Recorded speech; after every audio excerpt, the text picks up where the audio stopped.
સુરતના અશ્વિની કુમાર વિસ્તારમાં એક ચોંકાવનારી ઘટના સામે આવી છે, જેમાં એક પરિણીતાએ વતનમાં રહેતા પ્રેમીના માનસિક ત્રાસ અને ધમકીઓથી કંટાળીને પોતાના ઘરે ગળે ફાંસો ખાઈ આપઘાત કરી લીધો હતો।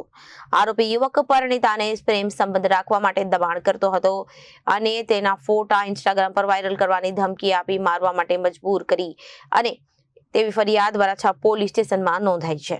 મળતી માહિતી મુજબ મૂળ ઉત્તર પ્રદેશના હાલ અશ્વિની કુમાર રોડ પરની પટેલનગર સોસાયટીમાં રહેતા નરેન્દ્ર મોહન કુશવાહા લગન મે 2022માં આકાંક્ષા સાથે થયા હતા।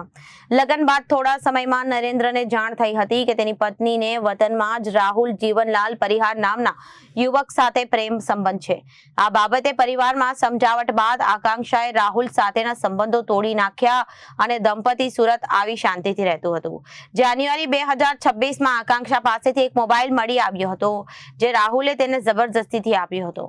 આકાંક્ષાએ તે સમયે ફોન તોડી નાખી રાહુલ સાથે કોઈ સંબંધ ન હોવાથી ખાતરી આપી હતી। જોકે ગત 14 માર્ચના રોજ નરેન્દ્રના કામે ગયો હતો, કારણ કે ત્યારે આકાંક્ષાએ ઘરમાં પંખા સાથે દુપટ્ટો બાંધી આત્મહત્યા કરી લીધી હતી। ઘટના બાદ પોલીસને આકાંક્ષાનો મોબાઈલ ચેક કરતા ચોંકાવનારી વિગતો બહાર આવી હતી। આરોપી રાહુલ પરિહાર સાથેની વોટ્સએપ ચેટમાં જાણવા મળ્યું હતું કે રાહુલ આકાંક્ષાને વિડીયો કોલ કરી પરેશાન કરતો હતો, તેણીના ફોટો ઇન્સ્ટાગ્રામ પર વાયરલ કરવાની ધમકી આપી બદનામ કરવાની કોશિશ કરતો હતો। જ્યારે આકાંક્ષાએ મરી જવાની વાત કરી ત્યારે રાહુલે મરવાનું તો તારે જ છે, આજે મર કે કાલે હું 10-20 રૂપિયા આપીને છૂટી જઈ જેવા ઉદ્ધત મેસેજ કર્યા હતા।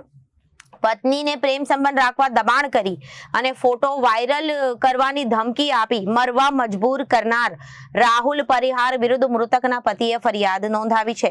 હાલ અશ્વિની કુમાર પોલીસે આ મામલે ગુનો નોંધી રાહુલ જીવનલાલ પરિહાર વિરુદ્ધ કાયદેસરની કાર્યવાહી હાથ ધરી છે।